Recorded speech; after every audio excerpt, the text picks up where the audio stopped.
Welcome to Monk's Temple. Settle in, wherever you are. Let the weight of the day begin to dissolve from your shoulders, and allow your breathing to find its own natural, gentle rhythm. This is a space for listening, a sanctuary of spoken word where we will journey slowly, patiently, into the heart of discernment. We are not here to acquire facts, but to cultivate a quality of seeing. The teachings of the Buddha offer us a lamp, not to blind us with a single harsh light, but to help us see the shadows for what they are, so that we may appreciate the light all the more. Our path tonight will not be a straight line. We will wander through fields of understanding, circle old trees of habit, and sit by streams of reflection. We are learning what does not deserve the precious currency of our inner respect. This is not an act of judgment upon the world, but a profound act of housecleaning within the mind. When we stop honoring certain traits within ourselves and our perceptions of others, we create an emptiness. And in that fertile, empty space, the seeds of true wisdom, compassion, joy, and peace, can finally sprout. So, let us begin at a place of quiet observation. I will share with you a story from my own memory, from many years ago. In the monastery where I first trained, there was an ancient pine tree that grew at a dramatic angle out from the side of a cliff. It was twisted by decades of wind, its roots gripping the bare rock. We novice monks would often sit beneath it for meditation. One afternoon, an old visiting teacher joined us. After the silence, he pointed to the tree and asked, "What do you see?" One monk said, "Struggle. It fights for life against the wind." Another said, "Endurance. It is a lesson in holding on." I said, "Beauty. Its form is unique and powerful." The teacher listened and then said softly, "You are all describing the wind. You see the effect of the force upon it, and you give that force your attention, your poetry, even your respect. But do you see the tree? The tree is not the wind. The tree simply is. It has adapted to the wind, but it is not defined by it. Your minds are quick to honor the pressure, the struggle, the distortion. Can you instead see the life that persists without honoring the thing that bends it?" His words struck me deeply. We so often pay homage to the forces that shape us in negative ways, the hardship, the pressure, the conflict, that we forget to see the essential, unwavering life beneath. Our journey begins by learning to withdraw that misplaced homage. Let us consider, then, the first such force we often mistakenly respect, the heavy, inert weight of laziness. In the rich tapestry of Buddhist teaching, effort is not a harsh demand but a joyful expression of our human potential. The Buddha spoke of virya, or energetic effort, as an essential fuel for the path. Laziness is not rest. Rest is a sacred pause in the melody. Laziness is the refusal to play the instrument at all, letting the strings go slack and silent. It is a passive agreement with stagnation. Imagine a deep, clear pond in a secluded forest. The water is perfectly still. On its surface, a layer of green algae begins to form. At first, it's just a film, then a thick, impenetrable mat. The pond, once a mirror for the sky and a home for darting fish, becomes a dull, green slab. Nothing can penetrate its surface.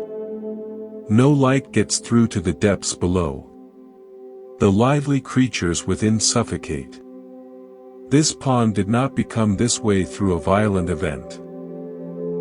It became so through a simple, consistent lack of movement, a refusal of the incoming stream, a passivity that allowed the obscuring layer to solidify. Laziness in the mind and spirit is like that. It is not loud or aggressive. It is a quiet acquiescence to the buildup of obscuring habits, mental algae, that block the light of awareness and suffocate our innate potential for growth and service. I think of a young man who came to the temple years ago, seeking peace. He was intelligent and kind but carried a deep fatigue of the spirit. He would attend teachings but doze off. He volunteered for tasks but would find reasons to leave them half-finished. He said he wanted to meditate, but could never find the right time. His mantra was, "I will, when I feel ready." He was respecting his own inertia, treating it as a wise guide telling him to conserve energy. But this conservation was really a slow stagnation. One day, the head monk gave him a simple, relentless task, to sweep the entire long stone path from the gate to the temple hall every single morning. No more, no less. The young man grumbled internally. It seemed mindless. But he did it. Day after day, in all weather. At first, his mind raced with boredom and resentment. Then, one morning, as his body fell into the rhythm of the sweeping, his mind suddenly became as clear and empty as the path behind him. In the simple, undemanding effort, he found a focus and a presence that all his years of waiting to feel ready had never given him. The action itself, the viriya, had burned away the mental algae. He had stopped respecting his lethargy, and in that space, a vibrant clarity emerged. The Buddha taught that this human life is a rare and precious opportunity, a boat to cross a vast ocean. Laziness is not enjoying the calm sea. It is refusing to row, and then wondering why the far shore never gets any closer. To not respect laziness is to pick up the oars with determination, not with grim force, but with the understanding that the very act of rowing is part of the journey's meaning. It is to choose the clear, flowing stream over the stagnant, algae-choked pond. This is just the beginning of our long, contemplative evening. We are learning to see the tree, not just the wind. If this approach to wisdom, this slow and gentle unraveling, resonates with you, I warmly invite you to become part of our community. By subscribing to Monk's Temple, you join a circle of listeners committed to this depth of exploration. Your presence affirms that this quiet space for long-form reflection is valued. Together, we support this journey. But there is more to see. Another force often demands our respect, a shimmering, deceptive one. Shall we continue to look together? Let us continue our quiet vigil.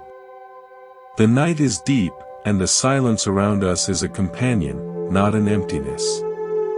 In this stillness, we can begin to perceive other shapes, other currents in the human heart that often command a tribute they do not merit. We have gently observed the inert weight of laziness. Now, let us turn our gaze to something more active, more brilliant in its deception. It is a force that builds towering structures, not of stone, but of illusion. It is the fortress of arrogance. In the Buddha's profound analysis of suffering, he identified conceit, mana, as a fundamental fetter. Arrogance is not strength. True strength is like the deep root of an oak, unseen but providing unwavering stability.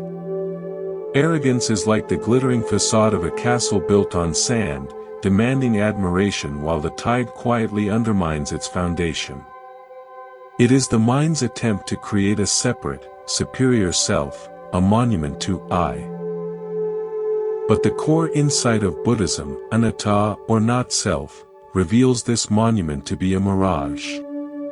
To respect arrogance is to bow before a beautifully painted void. I remember a master calligrapher who visited our temple. His skill was undeniable, his brushstrokes were like flowing water and soaring birds. Students would gather in awe. But he would never look at their attempts. He would speak only of lineage, of the secret techniques he alone possessed. His presence did not inspire. It imposed a weight. One day, a very old, nearly blind monk shuffled into the hall. He felt the fresh ink on the master's latest scroll with his fingertips, tracing the characters slowly. He said nothing about technique. Instead, in a raspy whisper, he said, "This one holds much loneliness." The master was initially offended, but the words echoed in the silent hall. He later confessed that in his drive to be the greatest, the most revered, he had cut himself off from the very community that gave art its meaning, the sharing of beauty. His arrogance had been a prison of his own making, and the admiration it commanded was the lock on the door. Consider the sky. The sky is vast, boundless, and it holds everything: the sun, the moon, the storms, the stars. It does not proclaim its vastness. It simply is. A mountain peak, by contrast, juts upward, declaring its height, separating itself from the valleys below. But what is the peak without the vastness of the sky that cradles it? What is its height without the deep earth that supports it? Arrogance is the mountain peak believing it exists alone, that its stature is self-created. It forgets the sky, the earth, the tectonic forces that raised it, the rains that carved it. It is a tragic case of mistaken identity, believing the temporary form to be the permanent self. There is a story, not from the old texts, but from the life that moves around them. In a village, there was a man who knew every statute of the local code, every precedent. He could argue any point and win. He was the legal pillar of the community, but he was also its source of dread. Disputes brought to him were not resolved with wisdom, but with crushing technicality. He respected only the letter of the law, which he had mastered, and in doing so, he disrespected the spirit of harmony the law was meant to protect. His arrogance of knowledge created a cold justice that left hearts broken and community ties frayed. One day, a simple farmer came to him with a case against his neighbor over a stolen chicken. The legal expert was ready to dissect the evidence. But the farmer, in frustration, finally said, "I don't just want my chicken back. I want my neighbor back. We used to share tools and meals. Now we share only silence and suspicion." The words stopped the expert. In his arrogant focus on winning the case, he had become blind to the real case, the broken relationship. For the first time, he put down his scrolls of precedent and simply listened. He helped them not by declaring a winner, but by guiding them to a shared meal where the apology and the chicken were returned together. He had to dismantle his fortress of superior knowledge to step onto the common ground of human connection. The Buddha's path is one of humility, which is not self-deprecation, but accurate perception. It is the mountain peak realizing it is also part of the mountain, which is part of the earth, which is floating in the boundless sky. It is the understanding that our talents, our intelligence, our achievements are fleeting convergences of cause and condition, not personal property to be brandished.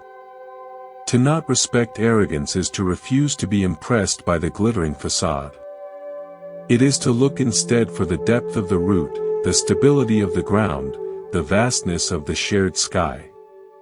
It is to value connection over separation, listening over proclaiming.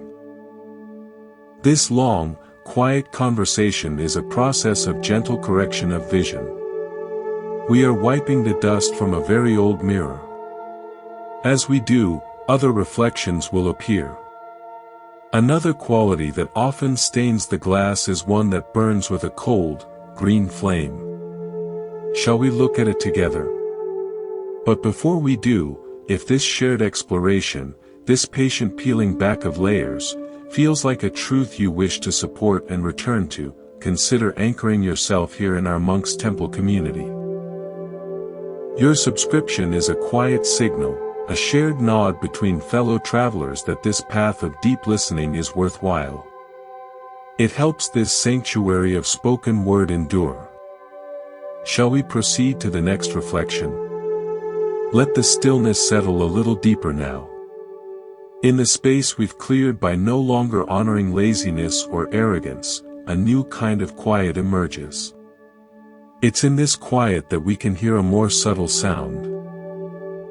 Not the loud gong of pride, nor the silent slump of inertia, but a persistent, whispering rustle, like dry leaves scraping against a windowpane. It is the sound of envy. In the landscape of the heart that the Buddha mapped, envy is a poison that arises from comparison, a direct offshoot of craving and ignorance. It is the pain we feel when another's happiness, success, or good fortune feels like a personal affront. To respect envy is to believe its corrosive lie. That joy is a finite resource, and another's portion diminishes our own. I once tended a small medicinal herb garden with another monk. We planted the same seeds, in adjacent plots, on the same day. My plot, through a fortunate alignment of sun and drainage, flourished.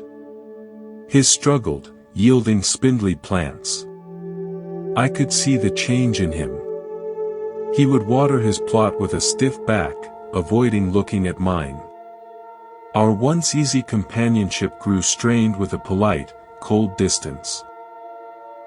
My joy in my thriving garden became bittersweet, tinged with guilt. I had done nothing wrong, yet his unspoken envy and my own discomfort with it created a wall. The poison wasn't just in his heart, it was in the space between us. It was only when I finally brought him a basket of my finest herbs and said, "These are for yourselves. Your knowledge of blending is far greater than mine. Let's use what we have, together," that the wall dissolved. He later admitted that seeing my garden had felt like a mirror showing only his own lack. My sharing reframed it not as my bounty versus his, but as our resource. Envy thrives in the soil of separation. Compassion is its solvent. Think of a forest at dawn.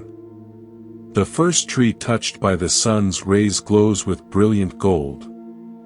Does the tree in shadow resent the illuminated one? Does it wither because it is not yet in the light? No. It waits its turn, rooted in the same earth, part of the same grove. It knows the sun moves, and its moment will come. And even in shadow, it is alive, breathing, contributing to the health of the whole. Envy is the shadow tree convincing itself it is dying because it is not yet golden. It fails to see its own essential place in the ecosystem, its own unique strength in the cool, moist dark. The Buddha taught mudita, or appreciative joy, as the direct antidote. It is the capacity of the shadow tree to appreciate the golden tree's beauty, knowing that beauty does not steal from the forest, but adds to its glory. Let me share an original parable. In a coastal village, there were two fishermen. Kaito had a blessed touch, his nets were always full, his boat seemed to find the silver schools effortlessly. Ren worked just as hard, but his catches were often modest. Ren's heart grew heavy with a bitter stone of envy. He began to speak ill of Kaito, suggesting he had a pact with spirits. He wasted energy avoiding the parts of the sea where Kaito fished, believing his own luck was being drained. One night, a terrible storm arose. Kaito's boat, overloaded with that day's phenomenal catch, was in grave danger of capsizing just beyond the breakers. From the shore, Ren saw the struggle. The old bitter voice whispered, "Let him falter. Let the sea take his prize." But in that instant, Ren saw not his rival, but a father, a husband, a fellow human fighting the abyss. The envy shattered. He launched his own lighter, swifter boat and fought through the waves to throw Kaido a line, helping him secure his load and navigate to safety. On the shore, with both boats and both catches saved, Kaido clasped Ren's shoulder and said, "Tonight, your catch saved more than fish. It saved me." From that day, they fished as partners, combining Ren's knowledge of currents with Kaido's uncanny instinct. The village's prosperity doubled. Ren's envy had isolated him and limited his world. His compassion, breaking through that envy, expanded his world beyond measure. Envy is a contraction. It makes our world small, defined only by what we lack relative to another. The Buddha's wisdom encourages an expansion, a recognition of our interconnected flourishing. To not respect envy is to refuse to let another's light cast a shadow in your heart. It is to understand that another's good fortune is proof that good fortune is possible, a signpost on the road you too are traveling. It is to root yourself so deeply in your own journey that you can genuinely applaud from the sidelines as others pass milestones, knowing your path, with its own timing and terrain, is uniquely yours. We are sitting together in this deepening night, learning to withdraw mistaken honor from the forces that bind us. We've seen the sludge of laziness, the hollow monument of arrogance, the bitter contraction of envy. But there is another force, one that dresses itself in the robes of efficiency and self-preservation. It is the shrewd calculus of selfishness. Before we examine it, let us take a breath. This is a long and worthwhile vigil. And if this shared vigil, this patient unpacking of the heart's burdens, is providing you with a sense of clarity and space, I invite you to make your presence known in our Monk's Temple community. Your subscription is a gentle affirmation that this kind of deep, contemplative content has a home. It allows this voice to continue speaking into the stillness for all who seek it. Are you ready to look at the next shape that emerges from the shadows? The hour grows later, and the silence around us becomes a rich tapestry, woven with our shared attention. In this clarity, we can discern a pattern that often masquerades as wisdom but is, in truth, a kind of spiritual blindness. It is the shuttered window of close-mindedness. The Buddha was a radical empiricist. He did not ask for belief, but for investigation.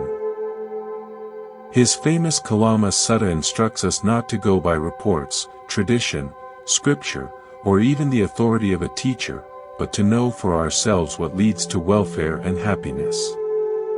Close-mindedness is the antithesis of this. It is the mind declaring the search over, the map complete, the case closed. It mistakes the container for the contents, the finger pointing at the moon for the moon itself. I recall a winter at the temple when a renowned scholar of ancient texts came to stay. His knowledge of the letter of the Dharma was immense. He could debate philosophical subtleties for hours. One afternoon, a young child from the village, who often helped in the kitchen, spilled a pot of water near the scholar's seated place. Flustered, the child used the hem of her own apron to try and soak it up. The scholar, annoyed at the disruption, began to recite a passage about mindfulness and careful action. The child listened, then looked up and said, "My grandma says a spill is just the floor getting a drink. It's already drying." And she smiled. The scholar was stopped short. In his closed world of textual perfection, a spill was a fault, an error to be corrected with a lesson. The child's open, non-dualistic view, seeing the event not as mistake but as a natural occurrence, carried a sudden, disarming wisdom. His vast knowledge had built a fortress, her simple perspective opened a gate. He later confessed that moment did more to shake his rigid understanding of right view than any debate ever had. Imagine a vast, deep well. A man comes to the well with a single, beautifully crafted cup. He lowers it, draws up water, and drinks. The water is good. He declares, "I have found the perfect vessel for water. All other cups are inferior." He spends his life studying his cup, polishing it, defending its design. He refuses to drink from a gourd, a bowl, or cupped hands. He may even deny water to those without a cup like his. He has become devoted to the vessel, and in doing so, has forgotten the nature of water itself, that it can be held by infinite forms, that its essence is to be fluid, adaptable, life-giving.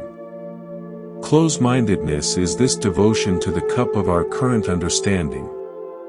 The Buddha's Dharma is the water.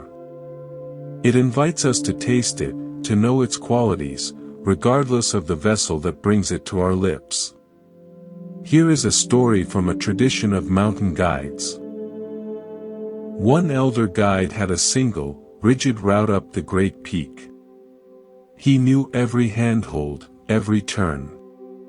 He led all his clients this way, swiftly and safely. He scoffed at other guides who explored different paths. A young guide, studying the mountain in all seasons, discovered a new route on the southern face. It was longer but offered breathtaking views and avoided a treacherous, icy patch on the old route. She proposed using it in the summer months. The elder guide was furious. "My route is the route. It has been tested for generations. This new way is disrespectful and dangerous." His mind was closed to the mountain's other possibilities. That summer, an unusual heat wave made the old route's icy patch a dangerous slurry. The young guide took her clients the new way, and they summited in awe. The elder guide, forced to cancel his trek, stood at the base camp and watched them ascend the southern ridge, bathed in morning light. He saw the mountain, not as a fixed set of instructions, but as a living entity with many faces. His close-mindedness had not protected the tradition, it had blinded him to the mountain's full nature and endangered his clients.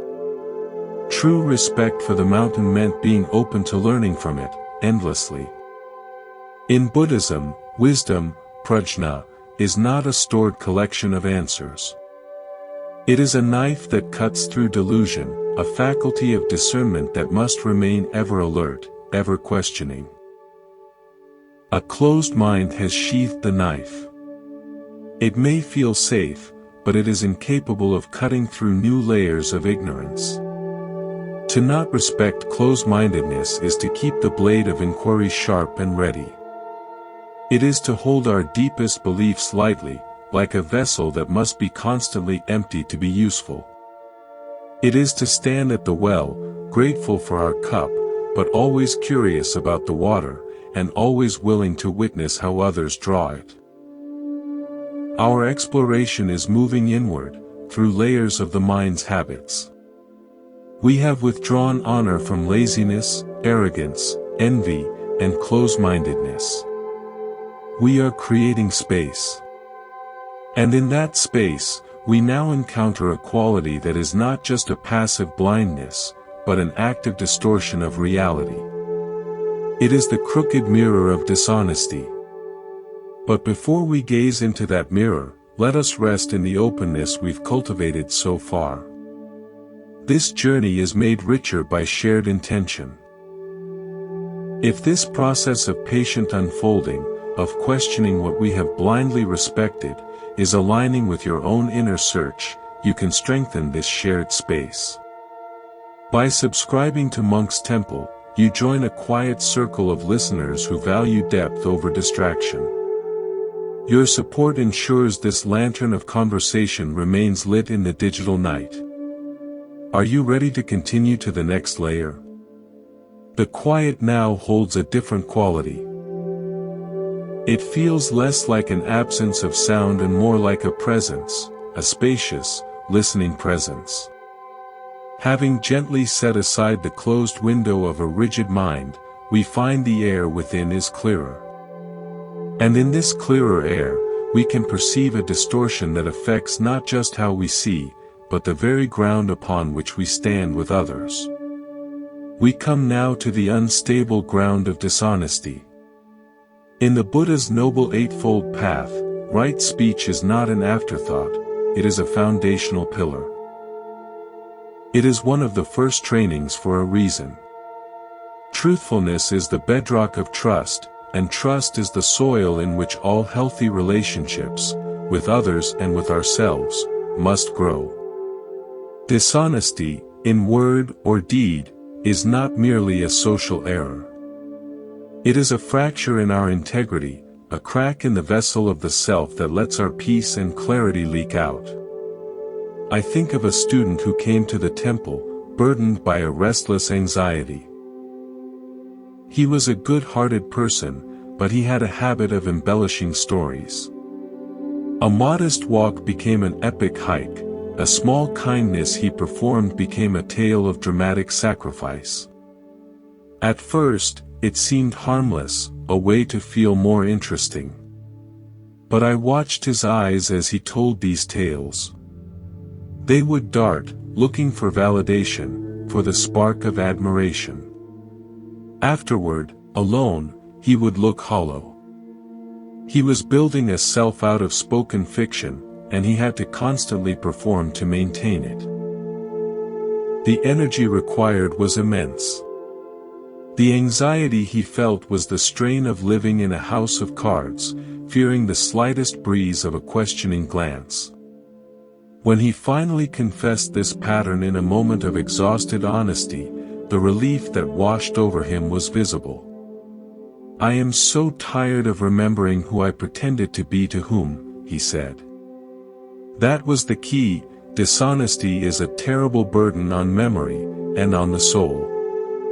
The truth is simple. It needs no maintenance, no defense. It just is. Consider the nature of a mirror. A clean, silvered mirror reflects exactly what is before it. It does not judge, it does not flatter, it does not diminish. It shows reality. Dishonesty is like breathing on that mirror, fogging the glass, and then trying to trace a more pleasing image with your finger. The original reflection is obscured, and the traced image is fragile, temporary, and ultimately untrue. You cannot see yourself clearly, and no one else can see you truly, either. You are hidden behind the fog and the frantic drawing.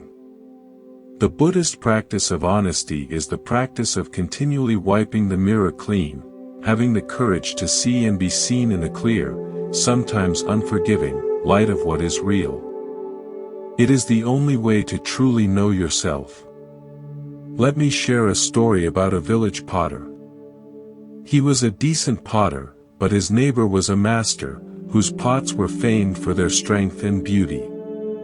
The first potter, envious, began to spread a whisper. The master's clay came from a secret, magical field. It was the clay, not the skill, that made the difference. The rumor spread. Some even boycotted the master's work, calling it unnatural. The first potter felt a brief, bitter satisfaction. But soon, villagers began to question his own work. "Is your clay pure?" they'd ask. He became defensive, weaving more lies to support the first. The atmosphere of the whole village craft market grew suspicious and tense. The truth finally emerged when the master, unbothered, publicly invited all the potters to gather clay from the same common riverbank and hold a public throwing contest. The first potter, his hands shaky with anxiety, produced a poor pot. The master, with his calm, practiced hands, produced a masterpiece from the same lump. The lie had not elevated the first potter, it had only created a cloud of distrust that poisoned the well for everyone, himself most of all. His dishonesty had been a toxin in the communal water. The Buddha taught that the karma of speech is immediate and powerful. A dishonest word is like planting a seed with a corrupted core. It may sprout, but the plant will be twisted, and its fruit will be bitter. It creates a world of uncertainty and fear, because if words cannot be trusted, what can? To not respect dishonesty is to commit to the clean mirror. It is to value the solid ground of truth, even when it seems rocky, over the shifting sands of fabrication. It is to understand that every honest word, no matter how plain, lays one solid brick on the path to genuine relationship and inner peace. Your word becomes your bond, not to others, but to reality itself. We have sat with this for a while, looking at the fogged mirror. As we wipe it clean, another reflection appears, one that is perhaps the most intimate and consuming of all. It is the cold fire of selfishness, the belief that the self is a fortress to be stalked and defended at all costs. But before we face that fire, let us appreciate the stability of the honest ground beneath us. This extended contemplation is a shared endeavor. If you find value in this meticulous, gentle examination of the mind's shadows, your conscious choice to be here amplifies its purpose. Subscribing to Monk's Temple is a way to nurture this specific space for long-form wisdom.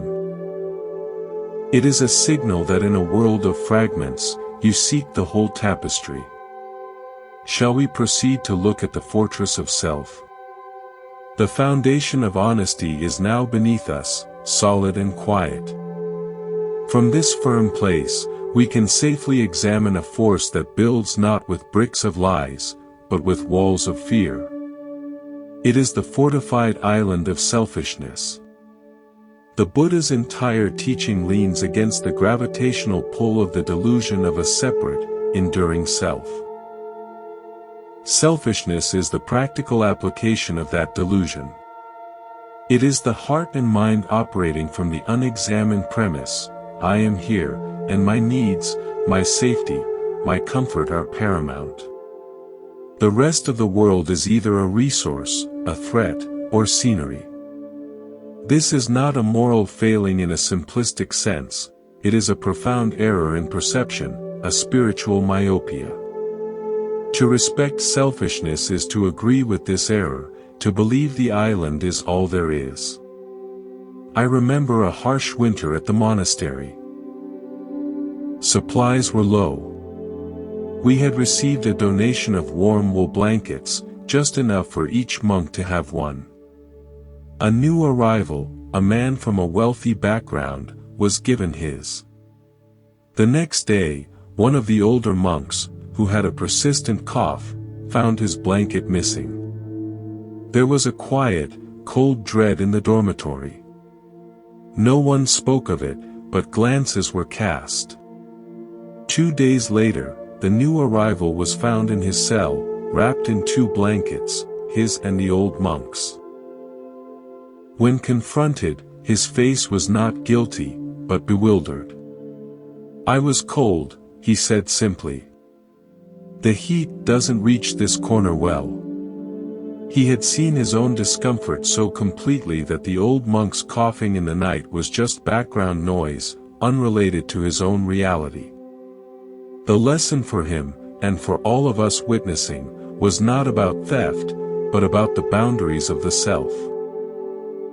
His I had expanded to fill his entire universe, leaving no room to perceive another's shivering as anything but an abstract concept. It was a visceral lesson in how selfishness is, at its root, a failure of imagination, the inability to feel the reality of another's experience as vividly as our own.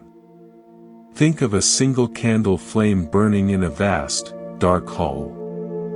If that flame could think, it might believe its light is its own property, a private achievement. It might guard its wax and wick, fearing the dark. But if you take that single candle and use it to light another, what happens? The first flame is not diminished. There is now more light. The darkness recedes further. Selfishness is the first flame refusing to light another, hoarding its light in the mistaken belief that light is a finite substance it owns. The Buddha's teaching of interconnectedness, praditya samutpada, shows us that we are not isolated flames. We are all burning in the same oxygen, warmed by the same collective radiance. Generosity, dana, is not a loss, it is the natural propagation of light. To be selfish is to choose to sit in a smaller circle of illumination, shivering and alone, while refusing to push back the shared dark. Let me tell you a story of two villages on opposite sides of a fertile valley. A river ran between them. The village upstream, village A, was prosperous. They built a dam to ensure they always had water for their fields, even in dry seasons.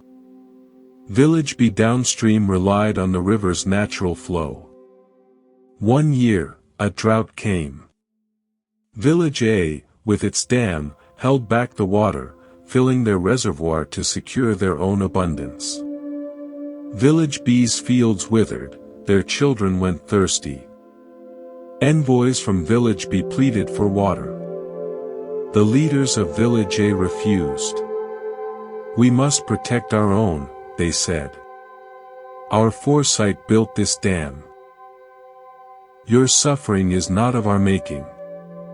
They respected their own security above all else. But the river was not just water, it was an ecosystem. The fish that both villages ate died in the stagnant reservoir.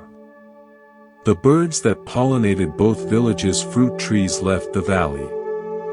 The resentment from Village B festered, cutting off trade and friendship.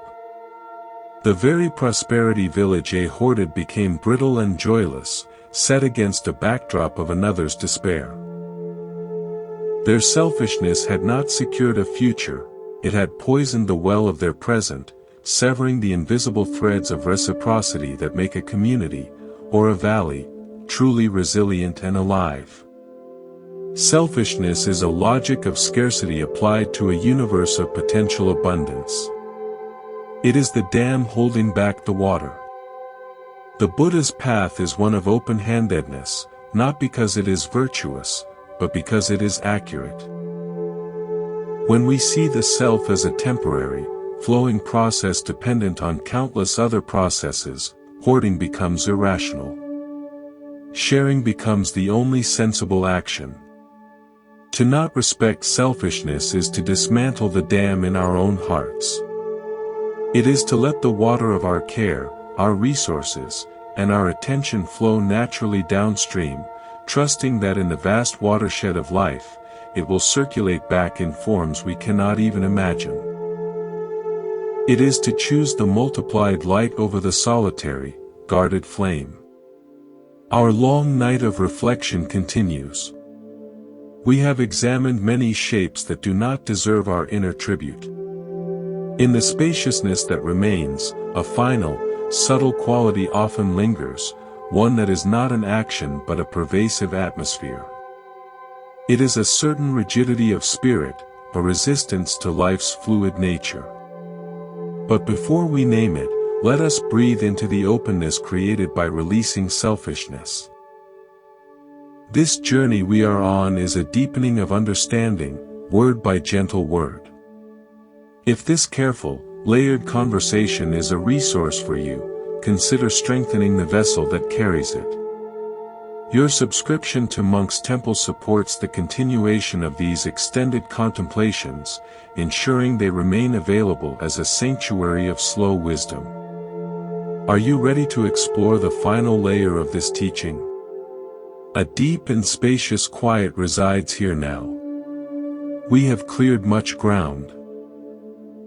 In the absence of the clamor of arrogance, the chill of envy, the fog of dishonesty, the stagnant pool of laziness, the walled fortress of selfishness, and the shuttered window of a closed mind, what is left? A receptive, alert stillness. It is in this profound stillness that we can perceive the most subtle and pervasive quality of all, one that is not a dramatic vice, but a quiet resistance to the fundamental nature of existence. It is the rigid bone of stubbornness, the unyielding stance against the flow of life. While the Buddha taught the cultivation of unwavering effort and resolve, this is different. This is a rigid attachment to views, to outcomes, to ways of being, that causes us to suffer because we will not bend. It is the refusal of the bamboo to sway in the wind, guaranteeing it will snap. The Buddha's core teaching is encapsulated in the Four Noble Truths, and the path out of suffering involves a letting go, an unfolding, a release of clinging. Stubbornness is active clinging in the guise of strength. It is the mind saying, "It must be this way. I must be this way. They must be that way." It is a war with reality, a grinding of one's own spirit against the unchangeable facts of the present moment. To respect this kind of stubbornness is to admire the splintering wood, not the flexible reed. There is a personal memory that surfaces here. Early in my monastic life, I was assigned to help build a simple stone wall in the garden. I had a vision for it, perfectly level, with uniformly sized stones. I labored for days, frustrated, chipping stones to fit, forcing them into place. The wall was technically straight, but it looked tense, joyless. An old gardening monk watched me for a long while. Finally, he said, "You are building a wall against the hill. Why not let the wall speak with the hill?" He then showed me a wall he had built years prior. It meandered gently. It used stones of all shapes, allowing their natural forms to dictate the curve. Moss grew in its crevices. It looked as if it had risen from the earth itself. My wall was an imposition. His was a collaboration. My stubbornness about a perfect idea had blinded me to the organic beauty of the materials and the land. I had respected my plan more than the process. Consider the nature of water in a riverbed. The water does not stubbornly insist on a straight line to the sea. It encounters a boulder and flows around it. It finds soft earth and carves a new path. It pools in deep places, rests, then moves on. Its goal is the sea, but its method is supreme flexibility. It does not waste energy fighting the boulder, it accepts the boulder's existence and finds a way. Its power is in its yielding nature. Our stubbornness is the attempt to be the boulder in the stream of life, solid, unmoving, demanding the water change its course for us. But life's current is immense and persistent. We exhaust ourselves, and eventually, the water will wear us down. The Buddhist path encourages us to be more like the water. Clear in our direction, yet infinitely adaptable in our path, using obstacles not as enemies but as shapes that give our journey its unique character. Let me share a parable of two tailors in a bustling city. The first tailor, Eris, had learned one perfect, classical style of suit. It was elegant and timeless. He was famous for it. When new fabrics arrived, softer, more colorful, more stretchable, he dismissed them. "A proper suit is wool, cut thusly," he would say. He was stubborn in his tradition. The second tailor, Benny, admired the classical form but loved to experiment. She saw how people moved, how their lives had changed. She began incorporating the new fabrics, creating garments that had the spirit of the classic suit but allowed for ease, for movement, for modern life. At first, Eris scoffed. But over time, Benny's shop thrived with a new generation. Eris's shop became a museum of a single, beautiful, but increasingly irrelevant, idea. His stubbornness was a reverence for a form, but it was a form frozen in time. Benny's flexibility was a reverence for the living human form and the spirit of clothing itself, to protect, to adorn, to allow freedom. Eris had stubbornly respected the container, Benny wisely respected the contents. In the Dhammapada, the Buddha says, "Better than 1,000 hollow words is one word that brings peace." We might adapt this. Better than 1,000 rigid stances is one flexible step that leads forward. Stubbornness is often a hollow posture. It feels strong because it is hard, but its hardness is its brittleness. The wisdom of the Buddha is not about having all the answers cemented in place. It is about having a heart and mind so open and clear that they can respond to the truth of each moment with freshness and compassion, unburdened by yesterday's conclusions. To not respect stubbornness is to cultivate a supple heart. It is to value resilience over rigidity, dialogue over declaration, curiosity over certainty. It is to be like the bamboo that bends wildly in the storm but stands green again at dawn, while the stiff oak lies shattered. It is to join the flowing water on its journey to the sea. We have now journeyed through a complete cycle of examination. We have identified and withdrawn mistaken respect from a spectrum of qualities that cloud our true nature. But wisdom is not just a clearing away. It is also a planting. In the spacious, fertile ground we have prepared, what shall we grow? The remainder of our time will be a gentle turning toward what we can respect, what we can cultivate. But first, let us rest in this hard-won openness. This process of deep weeding and preparation is a sacred labor.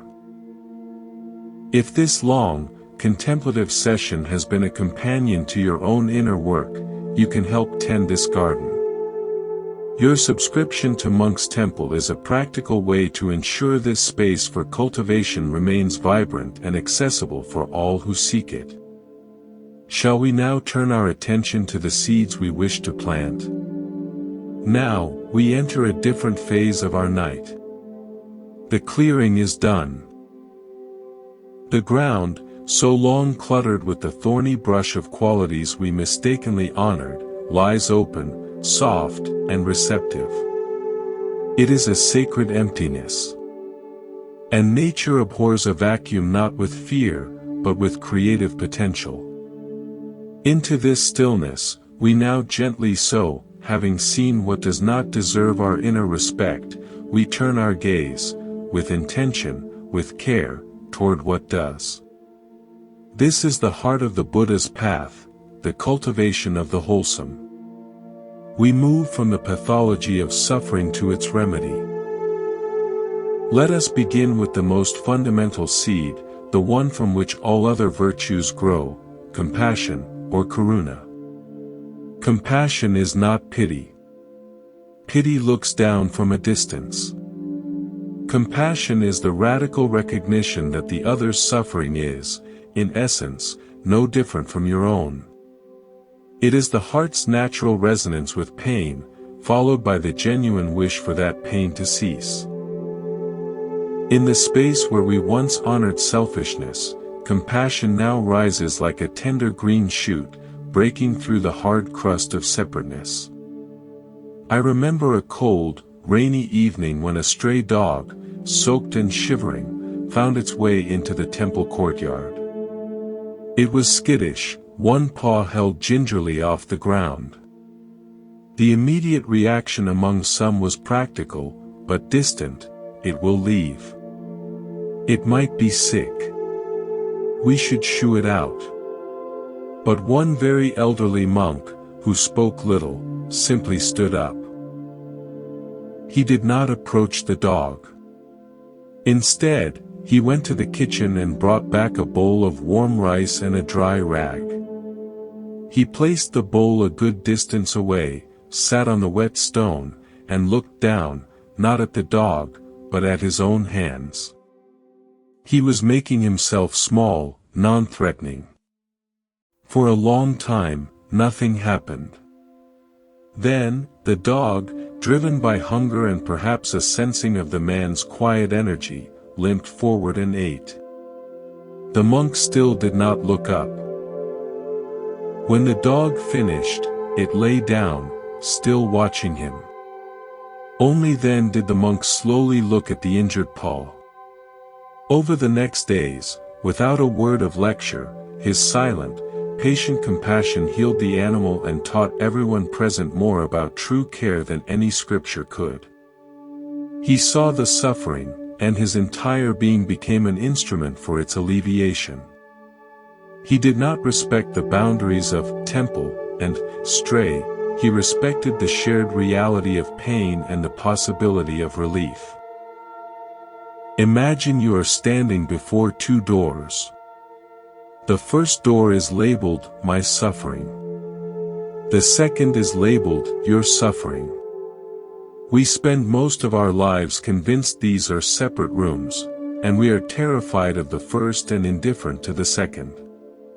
Compassion is the realization that it is the same room. The lighting might be different, the furniture arranged another way, but the essential experience of pain, fear, and longing is identical. When you truly grasp this, your response to another's anguish is no longer an optional act of charity, it is a natural, imperative action, like reaching to adjust your own cramped limb. The Buddha is often called the great physician because he diagnosed the universal disease of suffering and prescribed the universal medicine of the Dharma. Compassion is the hand that administers that medicine, to ourselves and to others. Let me tell you a story of a town built around a single, ancient well. The water was sweet, and the town prospered. But over time, a rule was made, only those born within the town walls could draw from the well. Travelers, newcomers, and those from the surrounding farms were denied. The town's prosperity became guarded, brittle. One year, a great sickness swept the region. The townspeople, believing their well water would protect them, sealed their gates. But the sickness did not respect walls. It entered, and many fell ill. Desperate, they sent for a healer from a distant valley. When she arrived, they begged for her remedies. She looked at their sealed well, then at the parched faces of the farmers camped outside their walls. She said, "My remedy is simple, but you will not like it. You must open your gates. You must share your water freely with all who are sick, inside and out. The sickness thrives on separation. It will only die in an atmosphere of shared care." Terrified, they refused. But as their own children grew sicker, one elder finally stood, walked to the gate, and unlocked it. He carried the first bucket of water out to a feverish child of the farmers. Others, seeing this, slowly followed. The healer provided her herbs, which were added to the shared water. As the water was given freely, the very atmosphere of fear and division broke.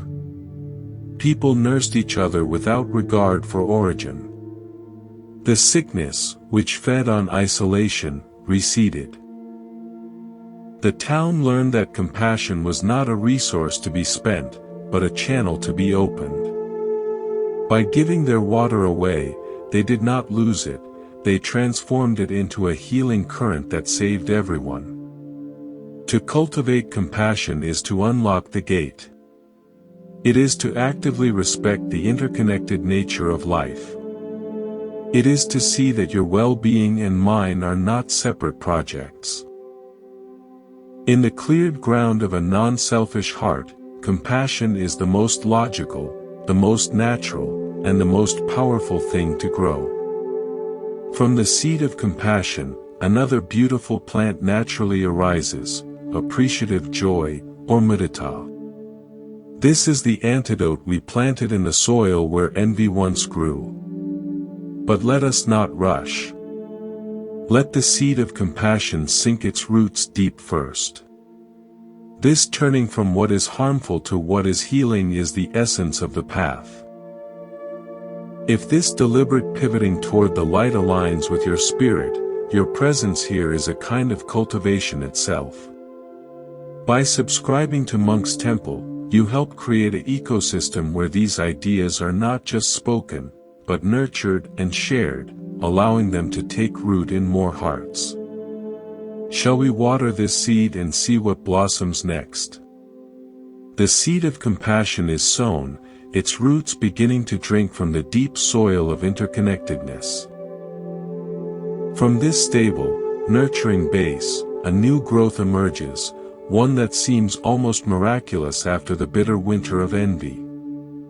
It is the flowering of appreciative joy, or mudita. This is the heart's capacity to delight in the good fortune, success, and happiness of others as if it were our own. It is not a forced politeness or a resigned acceptance. It is a genuine, unguarded celebration. In the space where we once contracted with jealousy, we now expand with a shared, radiant gladness. There was a monk in our community whose lifelong dream was to pilgrimage to a sacred mountain in a distant land. For years he saved his small stipend, studied the route, and prepared his heart. When the time finally came, the entire temple gathered to see him off. I watched the faces. In some, I saw a flicker of that old, familiar shadow, the "why him and not me" thought. But in most, I saw something beautiful, a pure, unadulterated happiness for him. Their smiles were not masks. Their well-wishes were not ritual. They were genuinely shining with his joy. One young novice was practically jumping with excitement, detailing the sights he should see, as if sending a part of himself. In that moment, the departing monk's joy was not a private possession, it became a communal treasure. His good fortune elevated the spirit of the whole Sangha. That is mudita. It turns individual achievement into collective nourishment. It understands that happiness, like light, is not diminished when shared, its area of illumination simply grows. Think of a vast field of sunflowers at dawn. As the sun rises, one flower, on a slightly higher mound, catches the first rays. Does the flower next to it turn away in resentment? Does it wilt because it is not yet fully gilded? No.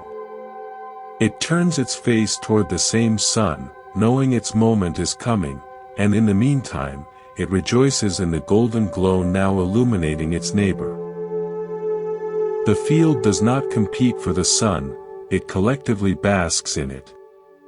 Each flower's turning toward the light contributes to the breathtaking panorama of the whole field facing east. Envy is one flower trying to steal the light from another, an impossible and self-defeating task. Appreciative joy is the entire field understanding it is all under the same sun, and the beauty of one enhances the beauty of all. Let me share a story of two musicians in a royal court. Lyra was a virtuoso of the harp, her compositions complex and breathtaking. Kale was a master of the simple flute, his melodies pure and piercingly sweet. The king, impressed by Lyra's technical prowess, showered her with gold and praise. An advisor whispered to Kale, "You must feel overshadowed. Your tunes are too plain next to hers." Kale smiled. That evening, during Lyra's performance of a particularly magnificent piece, Kale did not sit in sullen silence. He quietly took up his flute and, from the shadows, began to weave a soft, high harmony line around her sweeping arpeggios. It was not an intrusion, but an offering. The two sounds intertwined, the grandeur of the harp and the soulful cry of the flute, creating a music more sublime than either could produce alone. The king was moved to tears. Afterward, Lyra approached Kale, not with rivalry, but with awe. "You did not envy my spotlight," she said. "You multiplied it." Kale replied, "Your success did not make my flute silent. It invited it to sing a new part."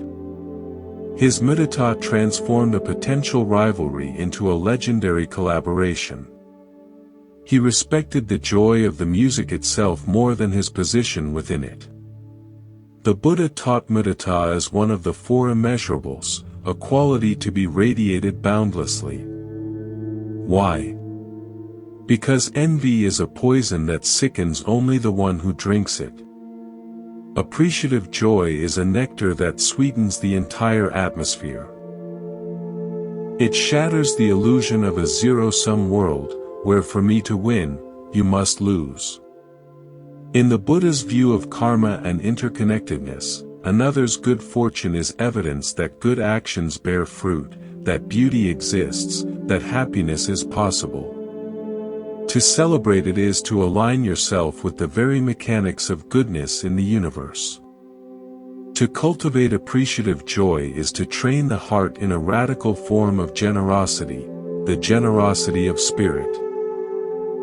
It is to actively respect the happiness of others as a collective asset, a signpost on the road to liberation that reads, "Joy is available."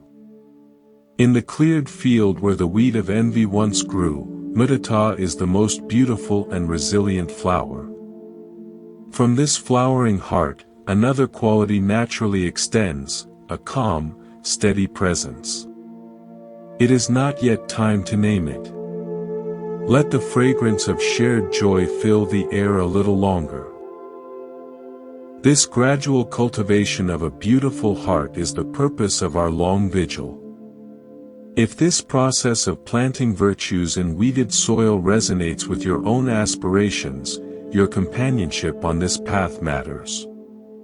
Subscribing to Monk's Temple is a way of tending this garden together, ensuring these conversations about cultivation continue to be available for all who seek them.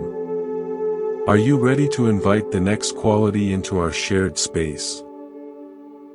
A profound and gentle stillness now completes our circle. We began in a space of discernment, carefully setting aside what does not deserve the sanctuary of our inner respect. We cleared the ground of the brittle weeds of arrogance, the choking vines of envy, the stagnant waters of laziness, the distorting fog of dishonesty, the fortified walls of selfishness, and the rigid, unyielding stone of stubbornness. Into that cleared, fertile soil, we have planted two vital seeds. The deep-rooted tree of compassion and the radiant, expansive flower of appreciative joy.